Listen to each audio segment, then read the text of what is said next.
नमस्कार। आकाशवाणी जयपुर अजमेर से प्रस्तुत है प्रादेशिक समाचार।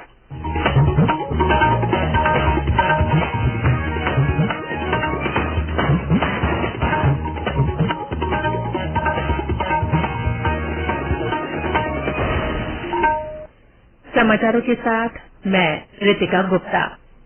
उपराष्ट्रपति जगदीप धनखड़ ने कहा है कि नए भारत के निर्माण और इसे विश्व शक्ति बनाने में युवाओं की बड़ी भूमिका है। उन्होंने कहा कि वर्तमान में देश में युवाओं के सामने अपार संभावनाएं हैं और अवसर है। श्री धनखड़ आज जयपुर के मालवीय राष्ट्रीय प्रौद्योगिकी संस्थान MNIT में विद्यार्थियों से संवाद कार्यक्रम को संबोधित कर रहे थे। उन्होंने कहा कि देश में तेजी से बदलाव हो रहे हैं, जिन्हें पूरी दुनिया ने माना है। उन्होंने कहा कि आज पूरी दुनिया भारत की ओर देख रही है। वह दिन भी दूर नहीं जब भारत विश्व का नेतृत्व करेगा।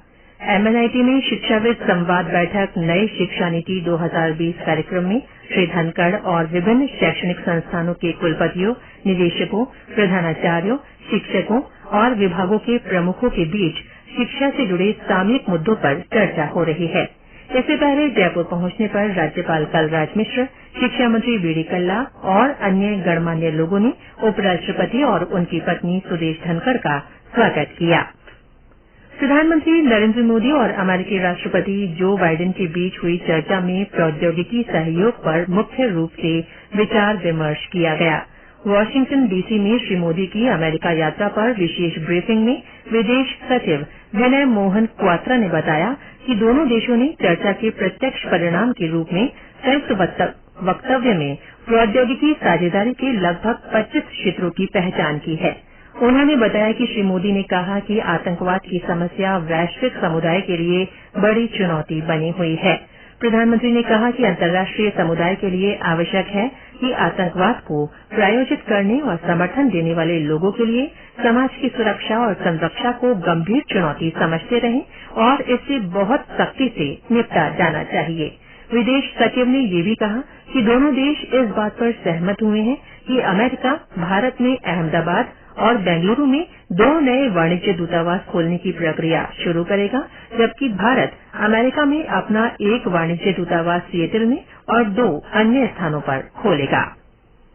उपराष्ट्रीय पल्स पोलियो टीकाकरण अभियान के तहत रविवार को 5 साल तक के बच्चों को पोलियो की दवा पिलाई जाएगी।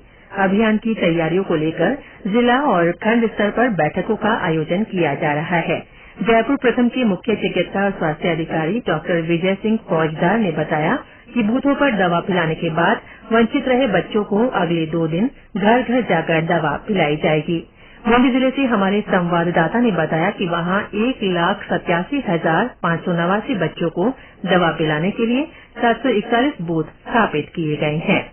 और जैसलमेर में पोलियो टीकाकरण के लिए व्यापक जनजागरूकता के उद्देश्य से आज चिकित्सा विभाग और महिला एवं बाल विकास विभाग द्वारा रैली का आयोजन किया गया। इस रैली में आशा सहयोगिनियों, प्रशिक्षणार्थी ANM, नर्सिंग कर्मी और आंगनबाड़ी कार्यकर्ताओं ने 5 वर्ष तक के सभी बच्चों को रविवार को बूथ पर लाकर पोलियो खुराक पिलाने का संदेश दिया।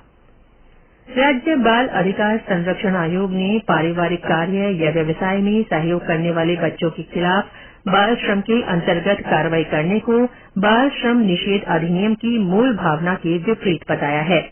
आयोग अध्यक्ष संगीता बेनीवाल ने कल जोधपुर में कहा कि प्रदेश के कुछ स्थानों से शिकायत मिल रही थी कि परिवार द्वारा किए जा रहे कार्यों में बालकों द्वारा कुछ सहयोग किया जाता है। इस पर मानव तस्करी विरोधी इकाई द्वारा बाल श्रम के विरुद्ध की जाने वाली कार्रवाई के दौरान आंकड़े दिखाने के लिए इन बच्चों को रेस्क्यू कर बाल गृह में भिजवा दिया जाता है। इस कारण से इन बच्चों के मानस पर विपरीत प्रभाव पड़ता है। आयोग अध्यक्ष ने बताया कि अभी हाल ही में जोधपुर शहर में इसी तरह के एक प्रकरण को बाल आयोग ने गंभीरता से लिया है। श्रीमती बेनीवाल ने प्रकरण पर पुलिस उपायुक्त पूर्व पश्चिम जोधपुर को तथ्यात्मक रिपोर्ट कार्यालय भिजवाने और भविष्य में इस तरह की घटनाओं की पुनरावृत्ति नहीं करने के निर्देश दिए हैं।